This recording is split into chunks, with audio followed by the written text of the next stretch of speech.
ele deve estar uma bolinha girando para vocês, assim que ela ficar fixa como ela está agora, em vermelho, ele começou a gravar. Então, assim, agora a gente faz o formal, boa noite oficial a todos, estamos começando, então, a aula de hoje. A aula, num primeiro momento, a gente vai fazer uma introdução de como funciona o Classroom, eu vou apresentar para vocês o plano de ensino da disciplina, e depois a gente vai especificamente para a disciplina propriamente dita, tá legal, pessoal? A qualquer momento, a gente já falou isso, mas agora está gravando, eu vou deixar oficializado, a qualquer momento vocês podem usar o recurso do levantar a mão, aqui embaixo, ó, canto inferior direito, levantar a mão. Se tu levanta a mão, tu simplesmente vai aparecer uma mãozinha lá no lado da minha imagem, que quer dizer que o quê? Eu quero falar. Eu tiro ela, não, já falei, ou já parei de falar, ou não desisti de falar, eu tiro, ela some. Precisa fazer isso para fazer uma pergunta para o Salzen? Claro que não, gente. Abre o microfone, que está aqui embaixo. Também tem às vezes é ruim de tu ficar clicando aqui. Eu falei, obviamente, vocês não estão me ouvindo, né? Porque eu mudei o meu microfone. Mas se vocês não querem ir com o mouse, para quem não sabe ainda, tu tem o Ctrl D e Ctrl D, ele aciona e desaciona o microfone. Podem testar, tá certo? Vale a mesma coisa para a câmera. A câmera eu acho que é o Ctrl D. Não, Ctrl X, Ctrl D, não, Ctrl D, microfone. Agora me deu um branco de como é ali, ó. Ctrl E é a câmera. A câmera, desculpa. É só passar um mousezinho em cima que ele vai te dizer. Desativar o microfone, para mim aqui, porque eu estou usando o Mac, dá um command, tá? Mas para vocês é Ctrl D ou Ctrl E. Só, obviamente, aqui para sair, eu acho que é Ctrl X. Não façam isso. Ctrl X cai fora. Ele nem bota aqui para o pessoal não se abocar. Então, isso é uma forma de vocês fazerem. De novo. Então, não precisa levantar a mãozinha, tá? Vocês podem abrir o microfone e fazer a pergunta. O que acontece para mim quando eu estou numa outra tela? Vocês estão vendo a outra tela, óbvio. E óbvio que eu estou vendo esta tela, não os vejo. Então, se alguém que está sem microfone fizer alguma pergunta no chat, ele até dá um plim para mim. Mas às vezes eu estou falando tanto, né, como eu sempre falo, eu não noto o plim. O plim é quando alguém levantou a mão ou alguém escreveu alguma coisa aqui no chat. Então, daí eu quero a ajuda de vocês.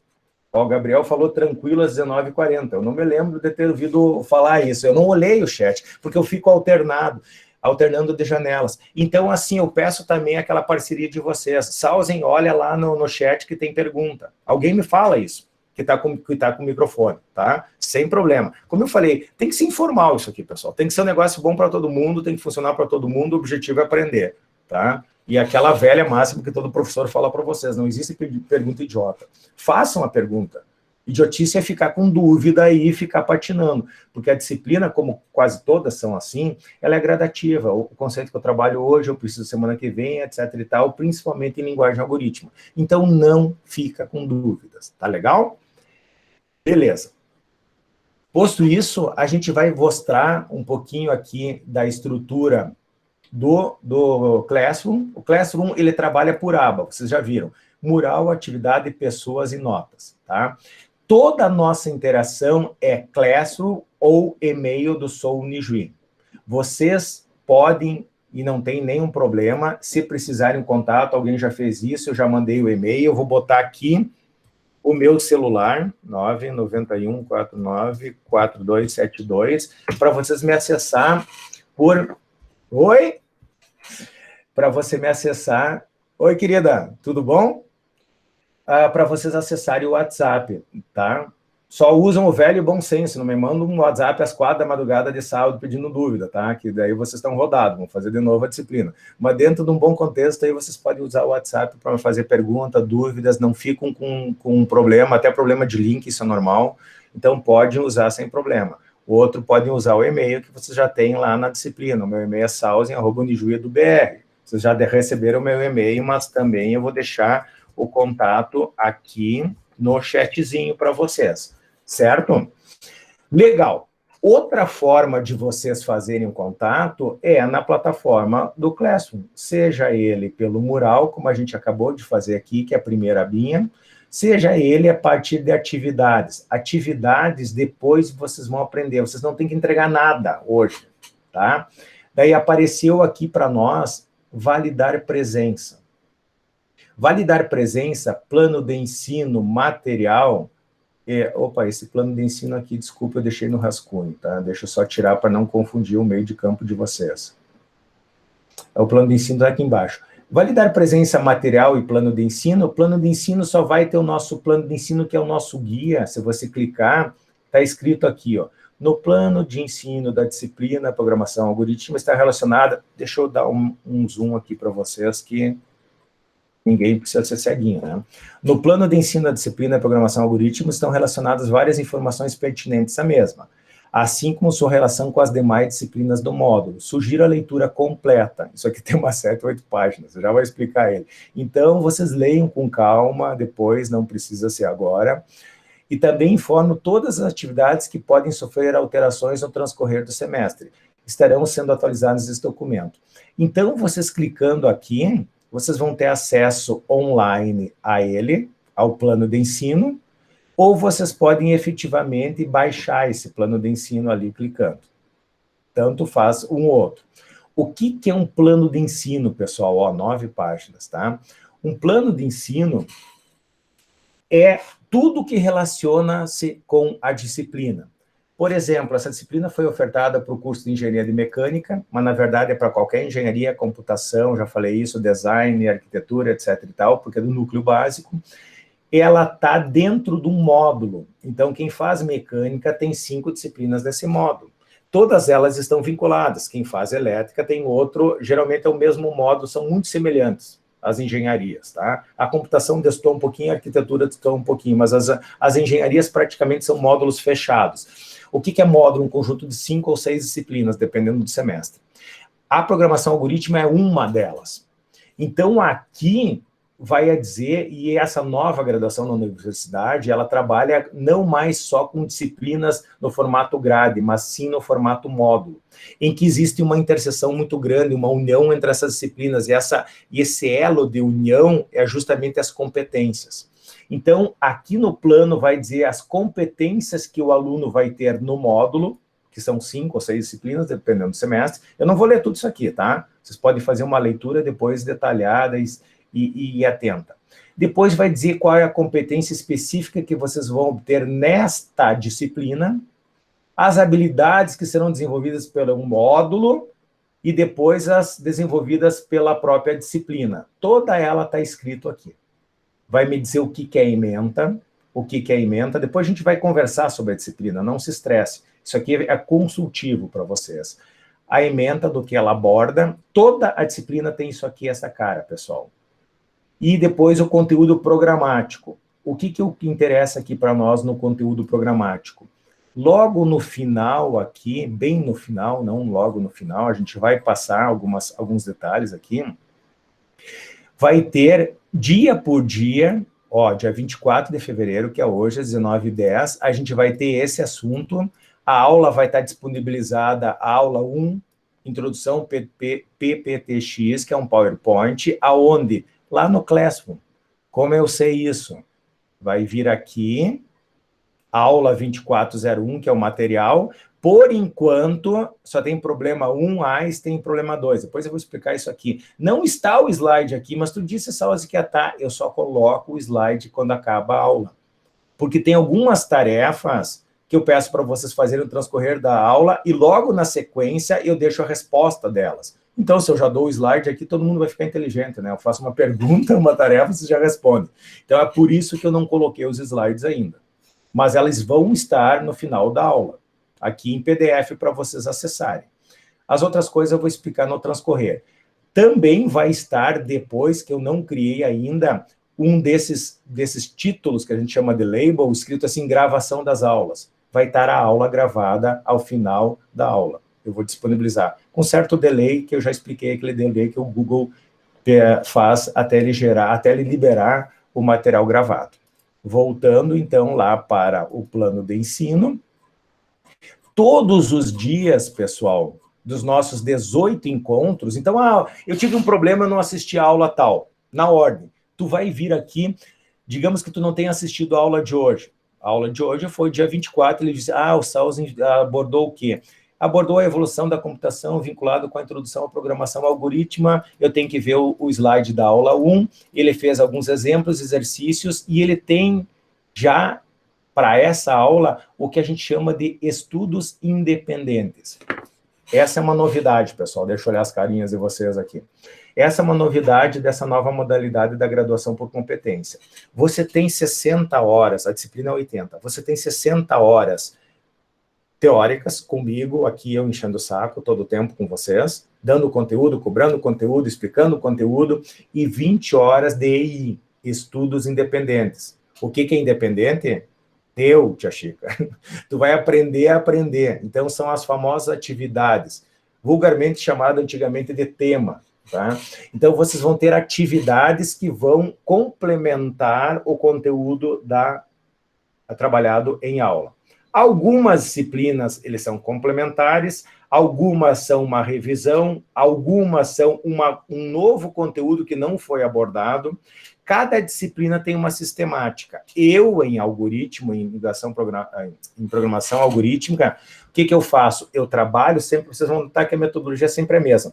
Eu trabalho um conceito, conceitualmente, exemplo, resolução, exercício, atividade.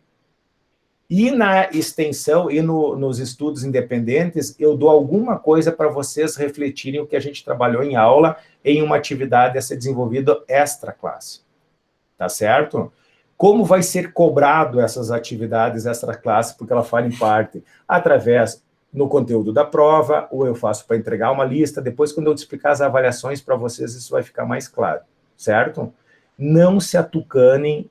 Salzinho, eu estou boiando, é muita coisa, eu vou enlouquecer. Não, não é essa a finalidade. Aos poucos vocês vão digerindo, a gente joga tudo isso, mas a gente pode retroceder depois e explicar. Por isso que é legal vocês fazerem a leitura do plano de ensino. Voltamos para o plano de ensino. Isso vai ser para todos os dias, certo? Os 18 encontros estão aqui, postos bem bonitinho para vocês, todos eles. Tá? Então, isso não, nós não vamos passar todos os dias, mas todos eles estão explicados e eu vou explicar em cada aula isso novamente, mas aqui já para saber o que vocês vão fazer se porventura vocês perderem alguma aula. Pois bem, vamos falar de outra coisa importante, que eu já fui aluno, né, cara? E a gente, como bom mercenário, quer saber o que eu tenho que fazer para passar nessa disciplina, né? Para passar nessa disciplina ou em qualquer disciplina da universidade, deixa eu ver onde é que está a avaliação. Tem toda a parte formal aqui, que fala da resolução, de como funciona, tapá, balalá, balalá, balalá, e tem o que nos interessa, como a gente trabalha. A gente trabalha da seguinte forma. Para você, deixa eu olhar, porque é horrível falar sem olhar para vocês. Para vocês passarem na disciplina, serem aprovados na disciplina, vocês têm que ter 2 requisitos básicos. Primeiro é frequência, depois desempenho. Frequência, tu tem que ter 75% de frequência nas aulas. Depois a gente vai falar como funciona a questão da chamada. Já vou explicar para vocês. Não tendo 75% de presença, vocês estão reprovados na disciplina. Isso dá o quê? Eu acho que tu pode ter umas 3 faltas. 75 de 18, tem que fazer o cálculo ali para ver, dá, acho que umas 4 faltas no máximo, tá? A partir daí, vocês vão ver que vocês estão com um problema. Em tendo 75 ou mais por cento de presença, vocês devem ter no mínimo 60 pontos para serem aprovados, a nota 60. Como é feita a nota 60? A universidade, ela especifica 3 avaliações. Uma avaliação de 20, uma avaliação de 30 e uma avaliação de 50. 20 mais 30, 50, 50 mais 50, 100. Desses 100, tu tem que tirar 60. Isso em todas as disciplinas. Como vai ser essas 3 avaliações? Se vão ser projetos, provas, 2 provas, divididos, isso cada professor tem autonomia. Mas sempre vão ter 3 avaliações, de 20, de 50, desculpa, de 20, de 30 e de 50, certo? Tão especificadas exatamente tudo que eu estou falando está especificado aqui. Então, vamos lá. Na nossa disciplina, a primeira nota, a avaliação de 20 pontos, é uma prova com consulta, com questões que serão resolvidas utilizando o computador, laboratório/home. Por que laboratório/home? Isso aqui é o padrão que quando a gente tinha presencial, vocês faziam isso, desculpa, dentro do laboratório. Como essa disciplina é remota, toda ela na totalidade, vocês vão fazer usando os recursos da casa de vocês, o computador que vocês estão usando. Reforço novamente o que eu falei. Se alguém tem algum problema de não ter disponível a internet ou máquina, fala comigo, eu vou encaminhar vocês para a Patrícia, que é a coordenadora aí de Panambi, e ela vai disponibilizar uma máquina em horário de aula para vocês irem até o laboratório, assistirem e usarem a estrutura do laboratório para assistir a aula remota, certo? Porque a disciplina é remota. Então, a nossa primeira avaliação é a resolução de programação usando o Scratch. Ah, o que é o Scratch, professor? Calma, o Scratch a gente vai introduzir depois, vocês vão saber disso. A primeira avaliação é uma prova com consulta, tá? Não se estressem aí que as primeiras avaliações eu não faço que não seja consulta, vocês vão ver, porque programação você não precisa decorar, tu tem que saber. Então, para mim, tanto faz consulta ao Google ou aos livros, portanto, que não consulta os colegas, tá legal, tá? A segunda avaliação, 30 pontos, eu faço a divisão dela em 3 partes. Então, depois eu vou explicar de novo isso aqui quando chegar mais próximo, mas é só para dar um overview aqui, uma visão geral, tá, da avaliação. A segunda avaliação de 30 pontos, eu divido ela em 3 partes. 10 partes é um projetinho em Scratch, depois eu vou explicar, que eu analiso o código que vocês geraram. 10 pontos é uma apresentação deste projeto, em que vocês vão gravar um vídeo da apresentação, tipo a gente está fazendo aqui, usando a tela e o artifício da fala. Ah, eu não sei gravar vídeo, eu vou mostrar a ferramenta, vocês vão aprender a usar isso, tá? Isso é bem tranquilo, não se estresse. E mais 10 pontos, referente à entrega de um conjunto de listas de exercício. Essa lista de exercício, você lembra daqueles EI que eu falei, os estudos independentes? Que já na primeira aula aqui vocês vão ter 2. Então, este conjunto de atividades independentes, eu vou botar uma forma de vocês postarem ele no Classroom, me entregar ele de forma eletrônica, eu vou mostrar isso para vocês, e vai valer 1/3 dessa nota, ou seja, 10 pontos.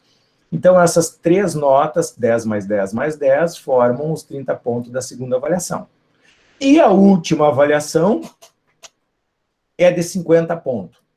A avaliação de 50 pontos é uma prova a ser realizada usando os computadores do laboratório, não tem do home, tá?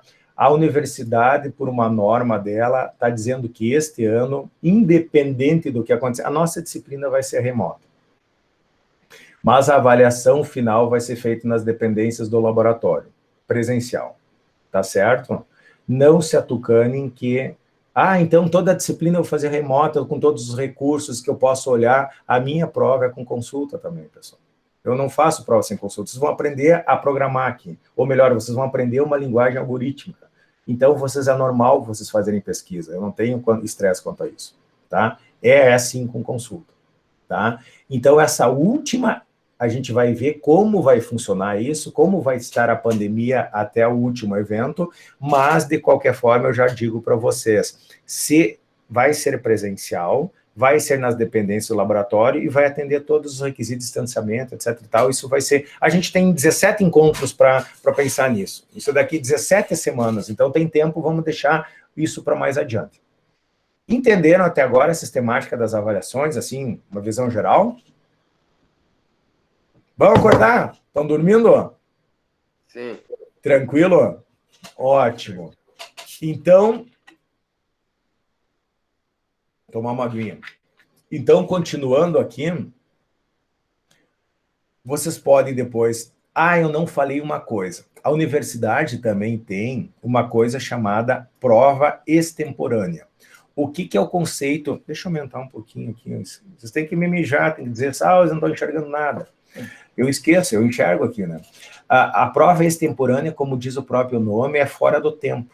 Então, porventura, se por algum motivo vocês não conseguiram fazer a primeira avaliação, vocês podem, até com 7 dias depois, fazer uma solicitação via secretaria do curso, pagar uma taxinha lá, e vocês podem fazer o que seria uma prova extemporânea, que é feito fora do horário da aula.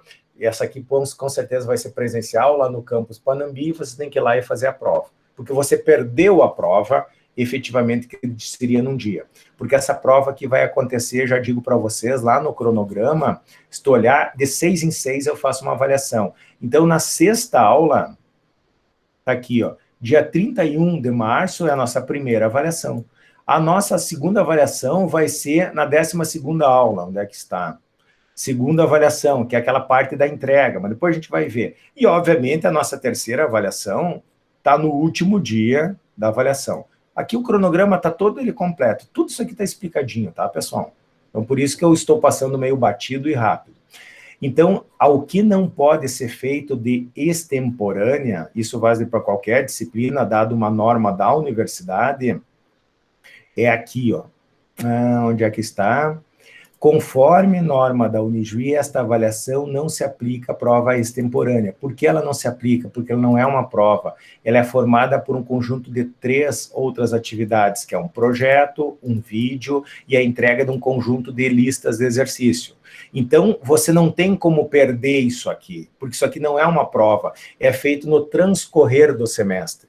Então, por esse motivo e pela norma da Unijuí, esse aqui não cabe extemporânea. Na primeira e na terceira, na última, cabe. E também cabe, pessoal, por toda e qualquer justificativa plausível que é a daquela universidade, a luta, etc e tal, o atestado médico, mas isso aí é a parte formal, vocês podem ver direto com a secretaria do curso. Tá legal? Deixa eu ver se eu esqueci alguma coisa aqui.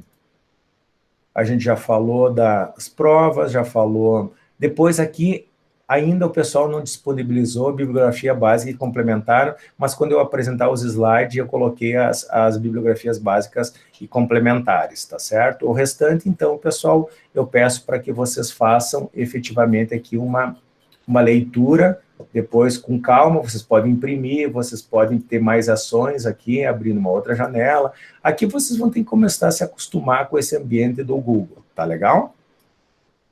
Beleza, deixa eu diminuir um pouquinho aqui, que está muito bem para cego, não precisa ser tanto. A gente falou de plano de ensino. Já falei também sobre o material que vai estar disponível, sempre vai estar, tu clica em cima, hoje está a aula 24, semana que vem vai estar a data aqui, vai estar sempre tudo dentro desse tópico. Todas as aulas vão estar disponível, todo o material, sempre nesse ambiente, na aba de atividades. Tem o validar presença. Se eu clicar em validar presença, ó, 4 já se espertaram aqui, né? Querem ir embora. 4 já entregaram. O que é isso?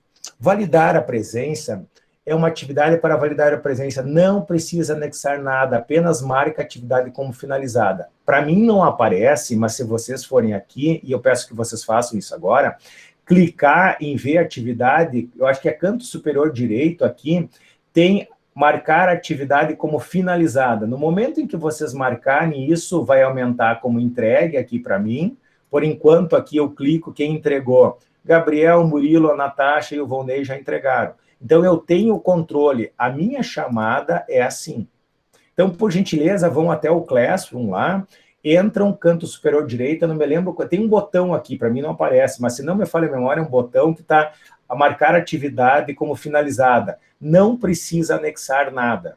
Bom, se não precisa anexar nada, você já pode imaginar que quando eu pedir para entregar alguma coisa, é só vocês clicarem na atividade e anexar algo junto a ela. Isso é bem simples, depois eu mostro para vocês. Quando eu botar os slides, eu vou mostrar aqui como se anexa alguma coisa no Classroom.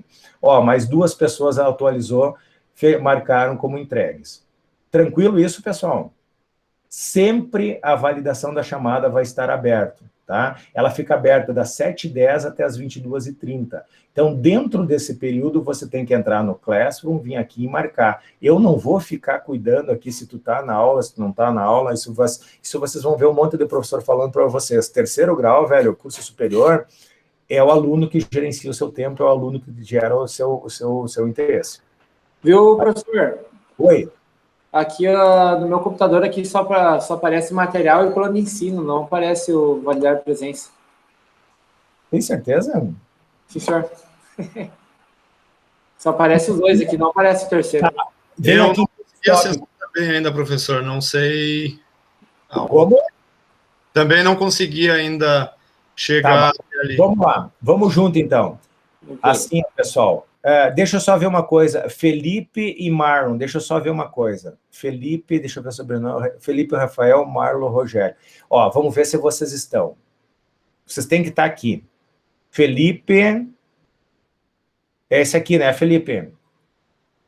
E depois era o Marlon.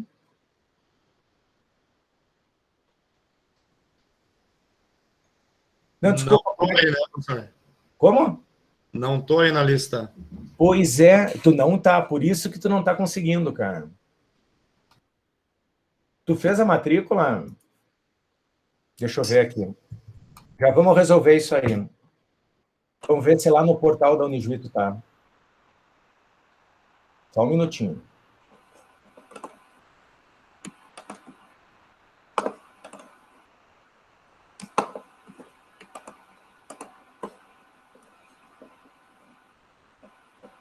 Panambi, aqui. Estudantes. Teu nome é? Marlon. Esse mesmo, Marlon Rogério Schwantes. Tá, pois é, porque tu não tá. Então vamos fazer o seguinte, Marlon. Deixa eu pegar aqui, ó. Deixa eu colocar. Pode ser que tu tenha feito depois de eu lançar. Deixa eu ver os teus e-mails aqui. Já vamos resolver. Na verdade, professor, eu fiz a matrícula, acho que foi no domingo. Ah, então é isso. Quando eu fiz a importação, você não devia estar com a matrícula ativa. Marlon, esse aqui, né? Rogério Schwantes. Tá, na verdade, eu tenho que pegar este aqui. Já vamos fazer. É esse procedimento que a gente faz. Nas ações, vamos atualizar. Tá, Marlon. Agora tu faz parte da disciplina. Professor, Oi. o intervalo, o senhor sabe me dizer que horas mais ou menos a gente faz? A gente faz assim, ó, próximo das 9, tá? Tá? Tipo 10 para as 9, 15 para as 9, 9 horas, depende de como a gente faz. Daí, geralmente é isso, a gente faz um intervalinho de 10 minutos. Tá certo? Só um minutinho, agora vamos resolver o outro problema. Marlon, o teu vai funcionar agora. O outro que estava com problema, me ajuda aí, eu sou péssimo para nomes, verifica o seguinte, ó, pessoal, se tu tá com todos os tópicos, porque às vezes não aparece, quando tu cria, por exemplo, assim, ó, só validar, só vai dar validar presença, porque ele está selecionado só validar, material, só vai estar o material. Agora tu tem que vir em todos os tópicos, ver se aparece, fazem isso. Para quem tinha falado antes, era o Felipe, vê se aparece agora, Felipe. Tu tá com o microfone fechado, Felipe. Ctrl D. Eu cliquei ali e continuam os dois ali. Só os dois. Material e plano de ensino. Mas que coisa engraçada, cara. E eu tô na aula, eu não sei como é que veio. Mas tá aqui, ó. Deve estar lá para ti, porque tu tá, ó. Você tá aqui, foi atribuído para ti. Arley, Felipe, Gabriel e Marlon não fizeram ok ainda. A gente pode olhar depois com calma e, de repente, no intervalo, eu te ajudo, tu compartilha a tela comigo e a gente olha. Mas talvez, geralmente acontece isso, ó. O Classroom é meio chatinho, tu pode ver que tu vem para cá, tem que vir na atividade, aquilo que eu te falei, ó. Se tu bota validar presença, só vai aparecer validar presença, tenta botar em todos os tópicos para ver se aparece. Possivelmente é isso, mas tu não conseguir, como eu estou compartilhando a tela, vocês também podem compartilhar no intervalo, a gente entra, e não está tocando, que não tem problema da falta, e eu atribuo aqui, mas é bom a gente resolver, tá? Só para não atrapalhar. Deu certo, professor. Oi? Acho que para mim deu certo, dá uma olhadinha aí. Vê se o teu nome está aqui. Tu já entregou? Eu apertei em validar. Atribuído. Tá, dá finalizar a tarefa aí.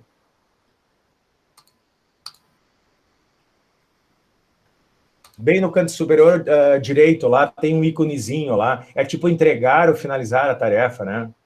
Marcar como finalizado, acho que é isso, né? Tá visualizando? Tô tentando. Validar presença.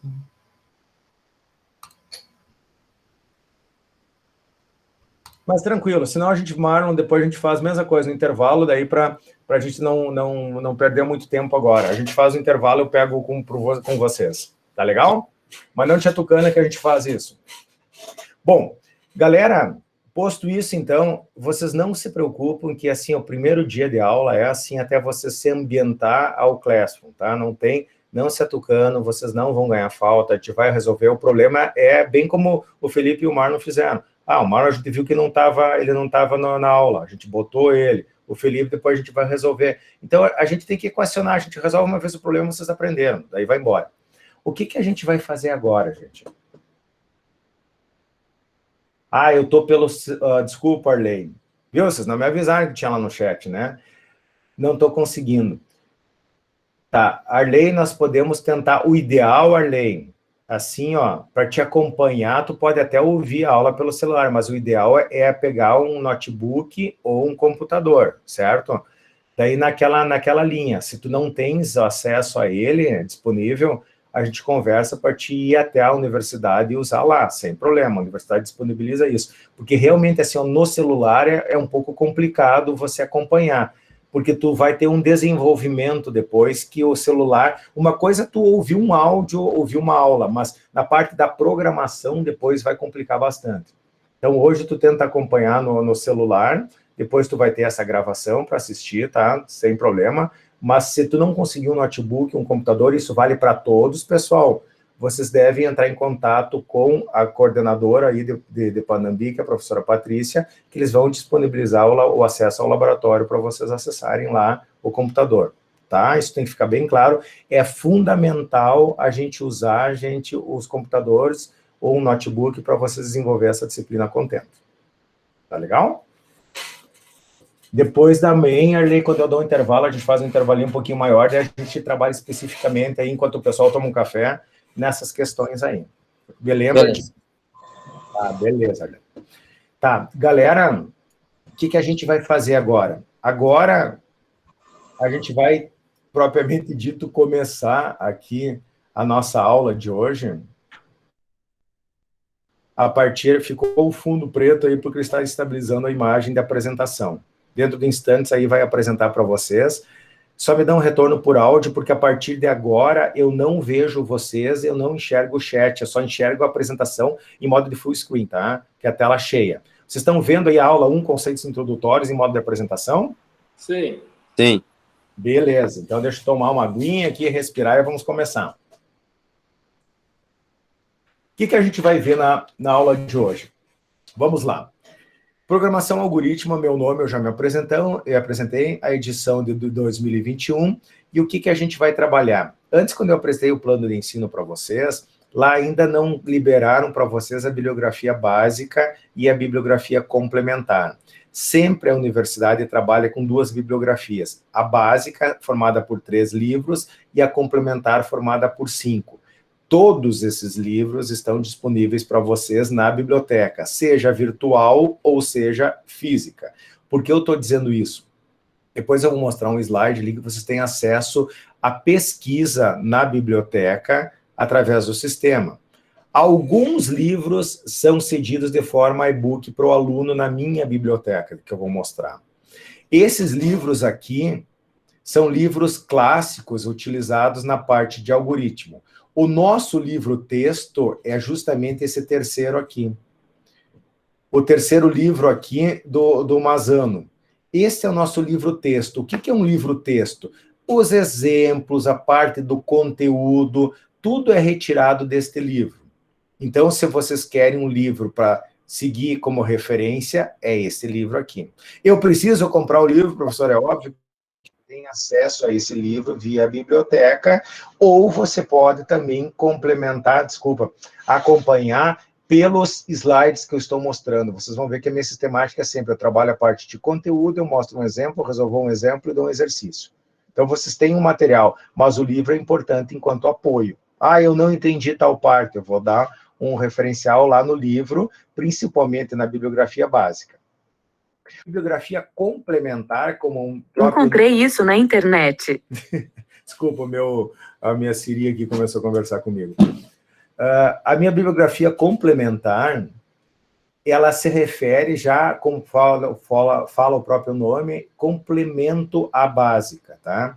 Então, vocês podem ver, por exemplo, tem uma programação em MATLAB para engenheiros, tá? Eu trabalho um pouco num outro livro que usa estrutura de dados. Por exemplo, o MATLAB é lá no final da disciplina, a gente trabalha em MATLAB ou Octave. Quem trabalha com elétrica vai trabalhar com MATLAB, assim, ó, o curso inteiro, tá? Quem trabalha com mecânica também. Ah, mas então eu trabalho com engenharia de produção, não vou usar o MATLAB. Não, não é que tu vai usar. Alguns usam mais, outros menos. É uma das ferramentas. Então, a bibliografia complementar é um pouquinho que vai além do algoritmo. Vai para MATLAB, vai para estrutura de dados.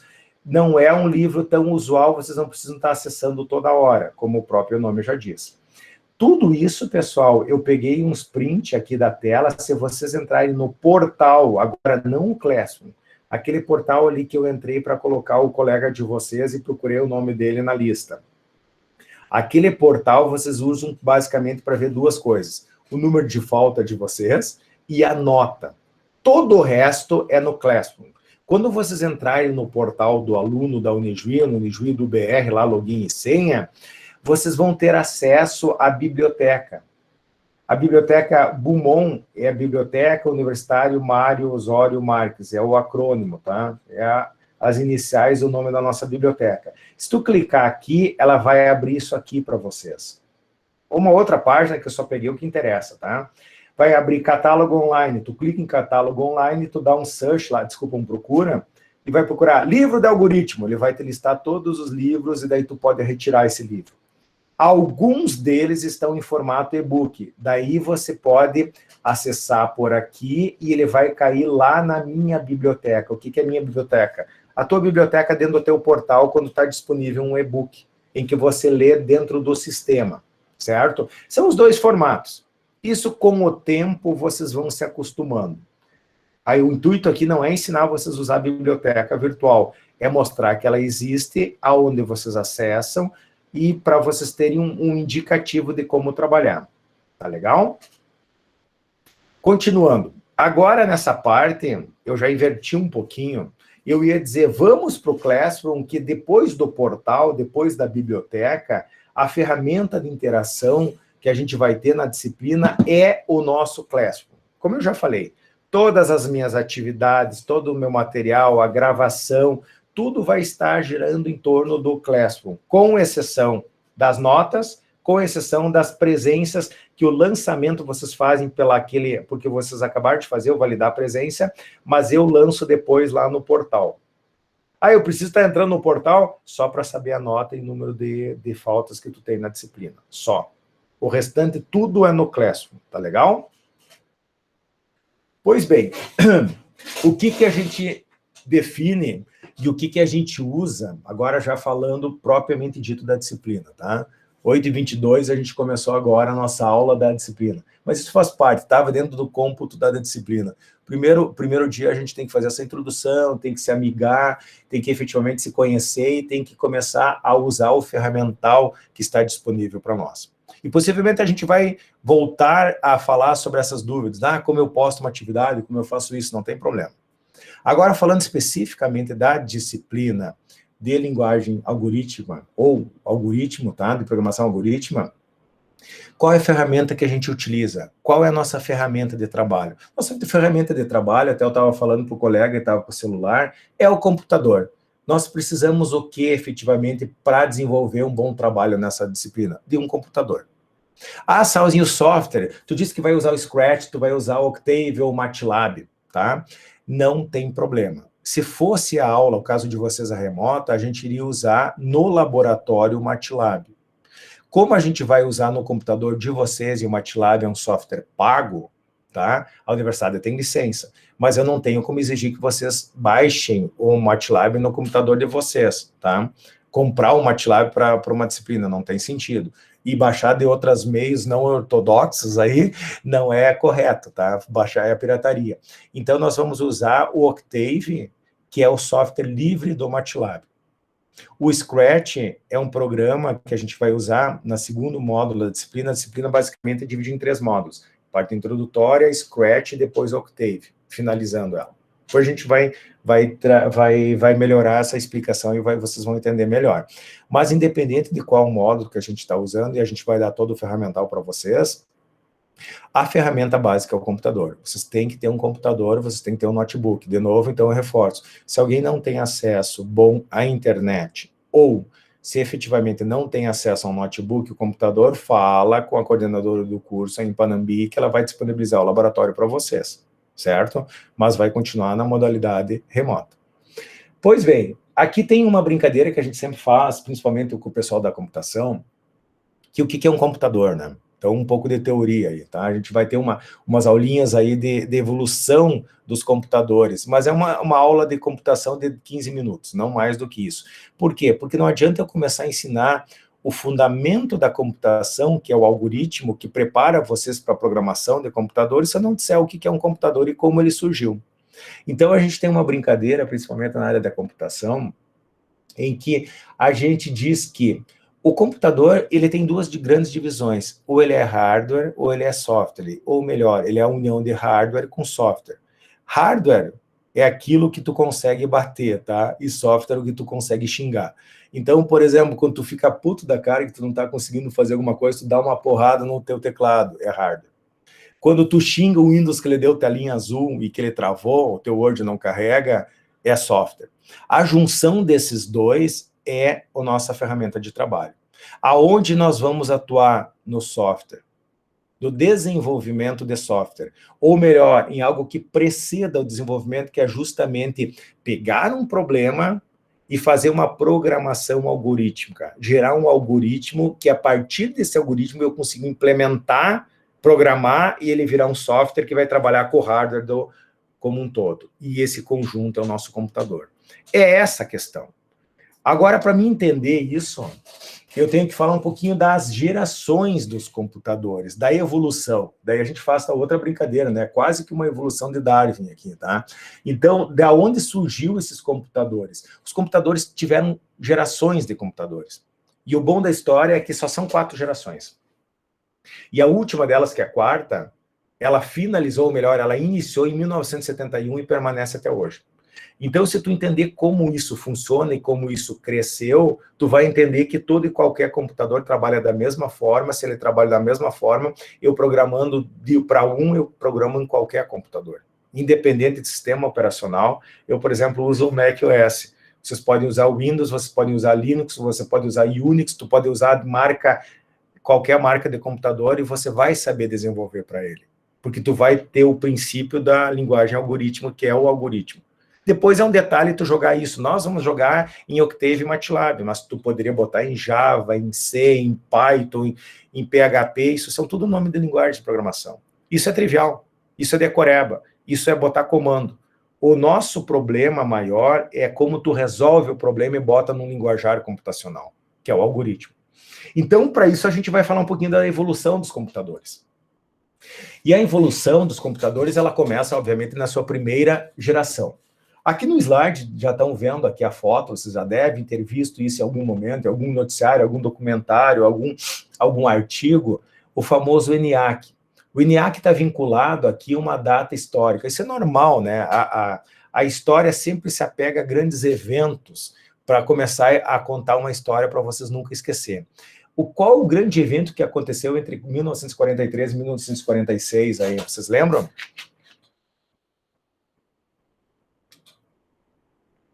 Além do surgimento do ENIAC, obviamente, né? O que aconteceu entre 43 e 46? 1945. Ninguém arrisca? Guerra?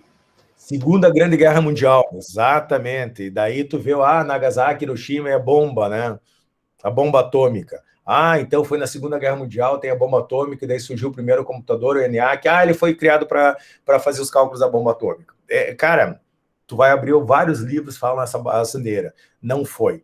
O ENIAC foi justamente criado, sim, neste período. O pessoal associou isso à Segunda Guerra Mundial, mas, na verdade, ele foi desenvolvido e foi usado para fazer os cálculos da bomba H. tá? A bomba de hidrogênio, não é a bomba atômica. Ele foi concebido para fazer os cálculos de balística dos exércitos. Por exemplo, quando tu vai dar um tiro de canhão, os canhões antigos, basicamente é uma esfera de metal com uma pólvora, e se você trabalhar, ele tem um problema matemático. Depende da angulação que você trabalha aqui, pessoal, a questão do canhão, ele vai a uma distância que vai fazer aquela parábola e vai dar o tiro certeiro ou não. Tudo isso são feitos através de tabelas, então tu aumenta ou diminui o ângulo, ele vai te dar uma distância maior e vai conseguir chegar para um X e Y, um alvo.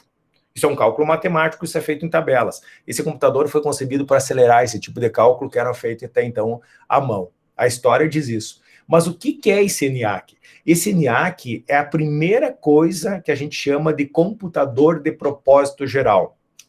O ENIAC nada mais foi do que um acrônimo de Electronic Numeric Integrated Computer, que nada mais é do que um computador e um integrador numérico eletrônico. Este eletrônico aqui embaixo, então, vocês estão acompanhando o mouse aqui, esse da esquerda em preto e da direita em branco é o que a gente chama nos computadores de I/O, input e output, entrada e saída. Isso aqui seria a entrada do computador que hoje a gente conhece pelo mouse ou pelo teclado. Sim, eram seletores em que só botava binário, 0 e 1. E eram seletores que andavam aqui, davam a saída em binário, 0 e 1. Então, a vida era bem mais difícil nessa época, né? Tu não tinha um teclado, tu não tinha um mouse de entrada. Tu tinha, efetivamente, um painel em que tu programava com 0 e 1 e ele fazia automático depois o processamento, a saída, e o cara tinha que ler e entender. Então, vocês imaginam a loucura que era. Por isso que computador era uma coisa do outro mundo. Pô, a gente está falando em 1945, não é uma coisa tão antiga assim. Ah, Salles, mas já é secular. Sim, mas assim, ó, a nível de evolução, tu vai pegar uma ciência exata, tipo a matemática, quanto tempo tem? Então, a computação é uma ciência relativamente nova nesse viés.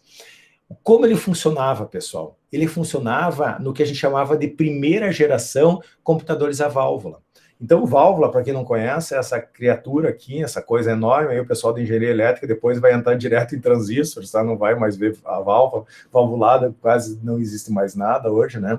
Muito pouco. Se a gente retroceder um pouquinho, quem já foi visitar a avó ou bisavó, tinha aqueles televisão grandão, preto e branco, né, que eu brincava que tu tinha que ligar às 3 da tarde para assistir o noticiário às 8 da noite, né, porque até esquentar essas válvulas da imagem, quando tu desligava a televisão, aquele negócio ficava incandescente, ainda diminuindo a imagem, ficava um pontinho lá por uns 15 minutos ainda, até dissipar toda a energia que estava na válvula.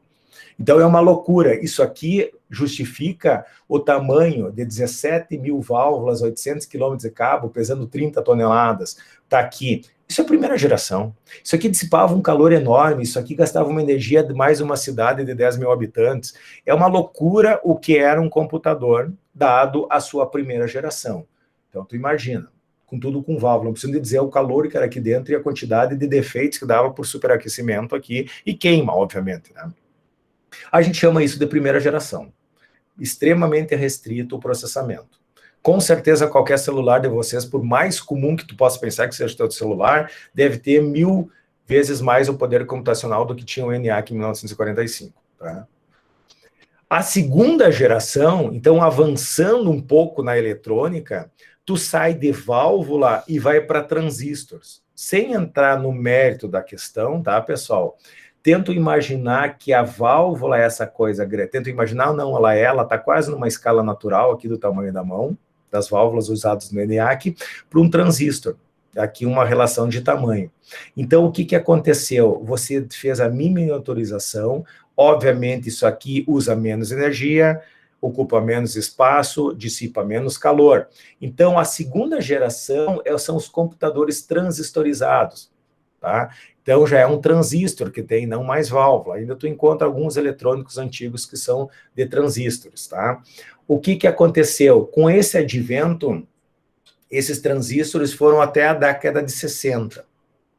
A próxima, e daí começou ao quê? Diminuir o custo, diminuir o tamanho desses computadores, aumentar o poder computacional. Eles começaram já os meros mortais conseguirem trabalhar com eles. A próxima geração, a tendência natural é tu sair da válvula e para o transistor, juntar vários transistores e formar um chipzinho, que é o que vocês conhecem por CI, circuito integrado, tá?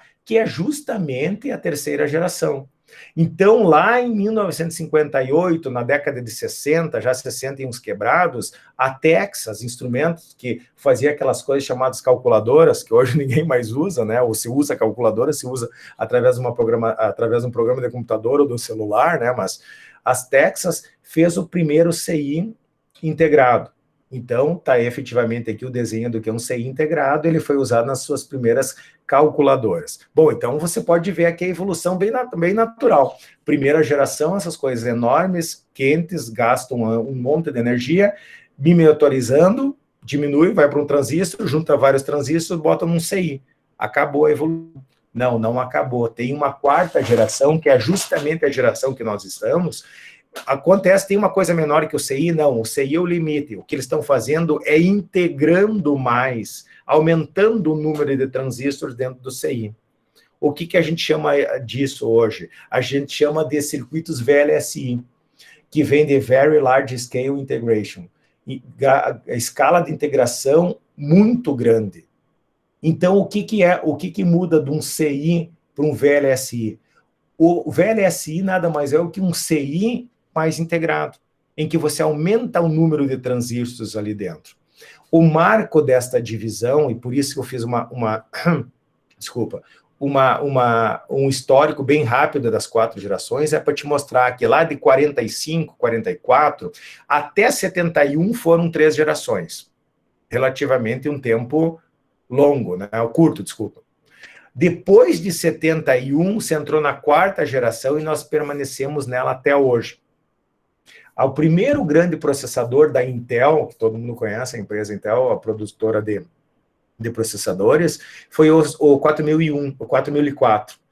O 4004 foi o divisor de marcos que saiu do CI para o VLSI. Depois, o grande pulo que ocorreu foi na família Pentium da Intel, dos processadores. Para quem é mais antigo, eu acho que não é o caso de vocês, são todos jovens, devem ter trabalhado, o pessoal mais antigo, eu trabalhei, né? Muito menos, eu trabalhei com AT e XT, com 80, 88, né? Lá em 89, quando eu entrei na universidade para fazer o meu curso de graduação. Século passado, eu brinco isso, eu trabalhei ainda com os precessores desses Pentium. Só para vocês terem uma relação de escala, o Pentium 4, que é uma máquina que ninguém de vocês com certeza usou, porque eu acho que ela, se não me falha a memória, é lá na década de 80, deve ser entre alguma coisa 85 e 90 se usava Pentium, tá? O Pentium 4. Foi o grande salto quantitativo de processador da Intel. O Pentium 4 tinha 41 milhões de transistores, então só para resgatar. ENIAC 17 mil válvulas. Válvulas, transistores. Então, o ENIAC tinha 17 mil transistores, que não eram transistores, eram válvulas. O Pentium 4 tem 41 milhões de transistores. Olha o nível de integração. Obviamente que aí se justifica em dizer o quanto era lento aquelas máquinas antigamente e quanto tu tem poder computacional. A pergunta que fica é, Marcelo, você está falando de uma máquina da década de 80, eu não me lembro sinceramente o ano, acho alguma coisa entre 85 e 90 foi os Pentium 4. No Brasil, mais próximo de 90, mercado americano, a gente tinha um delay naquela época de chegar a tecnologia aqui no Brasil. Mas hoje eu iria fazer a pergunta assim, qual será a quantidade de transistores que formam os processadores atuais? Um atual i7, um i9. Então, vamos botar aqui um pouco. O primeiro i7 que foi fabricado, tá? A gente chamava por modelos. Os i7s, eles tem vários modelos e várias famílias. Por exemplo, uma das primeiros i7s aí que se tornaram famosos foi da família 6, o 6950. Ele já tinha 4,7 bilhões de transistores. Só para dar uma escala para vocês, voltando para 41 milhões do Pentium, eu já estou na escala de bilhões, o ENIAC estava na casa de milhares. É muita diferença computacional. O que mudou até então? A integração, o desempenho. Por isso que cada pouco a gente quer trocar de máquina, a gente quer trocar de celular. O Pentium 7 está longe, desculpa, o Pentium 7, o i7 está longe de ser um grande processador. Hoje se fala, por exemplo, em i9. Eu peguei esse i9 aqui, já é um processador antigo, o Extreme, tá? Que é o modelo 7980 da família 7, a 7ª geração. Hoje, os i9 estão na 10ª geração, indo para a 11ª. Então, isso aqui já está ultrapassado. Isso aqui está uma bagatela de 13 mil reais um processador desse. O processador, não estou falando placa-mãe, não estou falando de computador. Sabe quanto essas porcarias trabalham? Desde o i9, a Intel, e aqui está a observação disso, esse processador 7980 eu deixei porque justamente a Intel, a partir do i9 até o i7, ela declarava o grau de integração. Daí, dado umas brigas que ela tinha com a AMD, que é outra concorrente de processadores, ela parou de divulgar qual era o nível de integração dos seus processadores para uma questão de mercado, né? Ela parou de declarar isso, mas o pessoal, os cientistas suspeitos, engenheiros, principalmente de hardware, suspeitam que a família i9, ela tem 7 bilhões de transistores. Então, só para finalizar um pouco esse papo micreiro, o que está acontecendo? Sistematicamente, de ano em ano, de 2 em 2 anos, ou 18 meses, em torno disso, se dobra o poder computacional. Por isso que esse ano tu está comprando um iPhone 11, ano que vem tu vai comprar o 12, depois tu vai comprar o 13, ou tu vai comprar um Android, sei lá, o Android já está na família, eu acho que é a versão 11, né? Vai depois comprar um 12, porque eles estão trocando os processadores, dobrando, basicamente, o potencial dele e mantendo o preço. E é o que está acontecendo. Quando tu compra celular, é isso. Sempre. Os celulares não estão aumentando, eles continuam todos os anos o mesmo preço. O que faz é baratear os modelos anteriores. Mas sempre ele vai trabalhar com mais potência, ou com desempenho maior. Aí, professor, pense numa paciência que tinha que ter para esperar um cálculo ou algum retorno. não, uma loucura. Aí tu tinha que ver como é a interface para, evidentemente, para te programar isso. Depois a gente vai conversar mais adiante, eu vou mostrar para vocês o que é binário. Vocês vão programar em alto nível, vocês vão arrastar bloquinho para lá e para cá. O cara programava em 0 e 1 com deslocamento, em cálculo. Então, o furo era bem mais embaixo, e era uma atrocidade mesmo, demorava muito. Às vezes a gente acha que demora alguma simulação quando a gente está trabalhando, eu trabalho também, esqueci de falar para vocês, mas minha área de formação, obviamente, ela é a graduação e o mestrado, me esqueci na apresentação, minha graduação e meu mestrado é em ciência da computação e meu doutorado em engenharia elétrica. Eu trabalho no programa em modelagem matemática, então nós temos simulações hoje que rodam em 4, 5, 6 dias, em máquinas topo de linha, tá? Então, tu imagina como eram essas simulações há alguns anos atrás. Mas por que eu estou falando toda esta evolução, gente, para vocês? Essa evolução, agora a gente vai falar só de 2 senhores aqui, daí a gente vai parar com essa história de escovação de bits. Tem 2 senhores que explicam um pouco o que eu estou falando e que eu falei até então. O primeiro deles é o Gordon Moore, tá? Esse senhorzinho simpático aqui no canto inferior direito, tá? Quem foi ele, cara? Ele foi um químico que lá em 1950, com outros caras, eles juntaram, ele estudou em Berkeley. Para quem estudou um pouquinho de história da computação, se tu olhar a Universidade de Berkeley, o MIT, a UCLA e Stanford são os berços da computação. Geralmente matemáticos, químicos e físicos estudavam lá essa época, essa década de 50, 60, e a partir dali surgiram os microcomputadores. Então, o tio Bill Gates, tá, toda essa patota, e o Steve Jobs, etc. e tal, estudaram nessas universidades, derivaram das engenharias, da matemática para a ciência da computação, engenharia da computação e começaram a desenvolver software. Então, essa é uma história relativamente nova. Se tu vai analisar, se tu comparar de novo, comparar com os conceitos matemáticos que são, meu Deus, milenares, né? Então, a gente diz que é uma ciência nova. Esse senhor, lá em 1954, ele definiu, ou falou, ou adotou uma lei que depois foi chamada de Lei de Moore, que ele dizia o seguinte: a cada ciclo de 18 meses vai dobrar o poder computacional dos processadores. E esse gráfico mostra exatamente isso. Claro, ele parou aqui em 2010, ó. Até o Pentium 4 está aqui, ó. Pentium 4 foi um pouquinho antes de 2005 lá fora. Eu falei antes, porque nós temos um delay aqui no Brasil nessa época. Mas o que esse gráfico aqui nos mostra? Como desde o 4004 até a família Pentium 4, que é o divisor de águas, que depois começaram as famílias IAs, eles vão dobrando de poder computacional, aqui está o número de transistores, e isso é relativamente vinculado a desempenho, a cada 18 meses. Exatamente isso, e mantendo o mesmo preço. Aqui não tem no gráfico a questão do preço, mas é essa. E é o que está acontecendo, tu troca de potência, ou dobra de potência a cada 18 meses, alguns autores falam em 24 meses, que é a linha azul que está muito próximo à linha vermelha, que é a linha de desenvolvimento da Intel. Você pode ver que está muito próximo. E o verdezinho aqui seria a Lei de Moore, então está um pouquinho afastado.